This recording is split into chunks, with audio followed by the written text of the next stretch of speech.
Human rights review সোসাইটির কেন্দ্রীয় কার্যালয় ঢাকা থেকে আমরা আপনাদেরকে জানাচ্ছি আন্তরিক প্রীতি এবং শুভেচ্ছা। প্রতিদিন প্রতিনিয়ত আমাদের নতুন নতুন সদস্য হচ্ছে, এটা আশার আলো। কারণ একসময় মানবাধিকার সম্পর্কে মানুষের ধারণা কিন্তু খুব কম ছিল, কিন্তু বর্তমানে সারা পৃথিবীতে মানবাধিকারের ধারণাটা কি অনেক বেশি প্রসারিত হয়েছে। এটা হচ্ছে আমাদের দেশে বিদেশে যে মানবাধিকার কর্মীরা কাজ করছেন নিরলসভাবে, আপনাদেরই অবদান। আপনারা যারা আমাদের সামনে আছেন এবং দূরে আছেন, বিশ্বের বিভিন্ন দেশে অনুষ্ঠান দেখছেন, সবাইকে আমরা মানবাধিকার সংগঠন হিউম্যান রাইটস রিভিউ সোসাইটির পক্ষ থেকে আন্তরিক প্রীতি এবং শুভেচ্ছা জানাই। আজকে আমাদের নতুন যে সদস্য হয়েছে, আপনাকে আমরা বরণ করে নিলাম ইতিমধ্যে। আপনার সুস্বাস্থ্য এবং দীর্ঘায়ু কামনা করি, যে আপনি মানবতার প্রেমে উদ্বুদ্ধ হয়ে, মানব সেবায় উদ্বুদ্ধ হয়ে মানব কল্যাণে কাজ করার জন্য মানবাধিকার সংগঠনের সদস্য হয়েছে।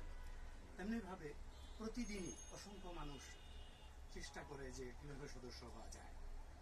তো একসময় আমরা মানবাধিকার সম্পর্কে ধারণা খুব কম থাকার কারণে পাশাপাশি অনেককে বুঝিয়েও কিন্তু আনা যেত না।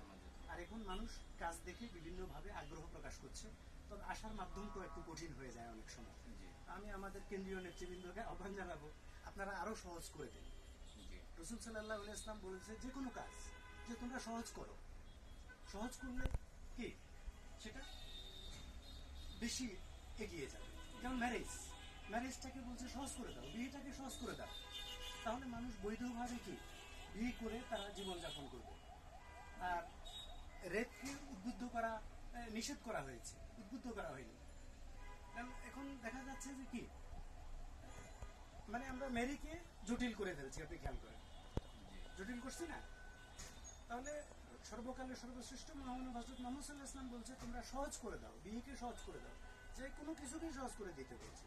যত কঠিন হবে সেটা তত দুর্বুদ্ধ হবে, গ্রহণ করতে মানুষের কষ্ট হবে। তো আল্লাহ যা করেন ভালোর জন্য করেন। এখন যেমন অনেক গরমে অনেক মানুষ কষ্ট পাচ্ছে, কিন্তু এটাও কিন্তু আমাদেরকে কি সচেতন হতে হবে। কারণ আমরা গাছ লাগাই না, গাছ কাটি, তাই না? একটা দেশের 33% আপনার গাছ থাকা দরকার আছে তার ভূখণ্ডে, কিন্তু আমাদের দেশে 25% এরকম আছে। তো সুতরাং আমাদেরকে বেশি বেশি গাছ লাগাতে হবে। আমরা মানবাধিকার সংগঠন হিউম্যান রাইটস সিভিল সোসাইটির মাধ্যমে সারা বছরই কিন্তু আমরা গাছ লাগানোর ব্যাপারে উদ্বুদ্ধ করে থাকি।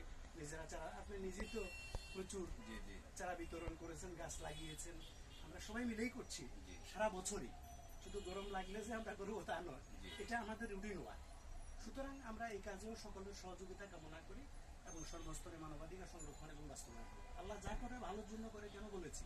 এই যে গরম, এটা আমাদের কতটুকু আমরা সহনশীলতা, কিয়ামতের মাঠে আরো বেশি গরম হবে, কি কবরে আযাব হবে, কেমনে আমরা হাসরের মাঠে আরো বেশি গরম হবে। তাহলে আমাদেরকে এখন থেকে কি সহিশুদ্ধ হওয়ার জন্য, আমাদেরকে প্রস্তুতি নেওয়ার জন্য এটা বোঝার দরকার আছে।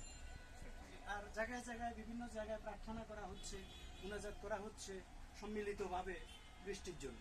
তো এটা কল্যাণকর বৃষ্টি চাই আমরা। কারণ আল্লাহ ইচ্ছা করলে কি যে কোনো সময় আবহাওয়া বলেন, জলবায়ু বলেন, এগুলোকে কি এই যে গরমের যে এটাকে শিথিল করে দিতে পারে।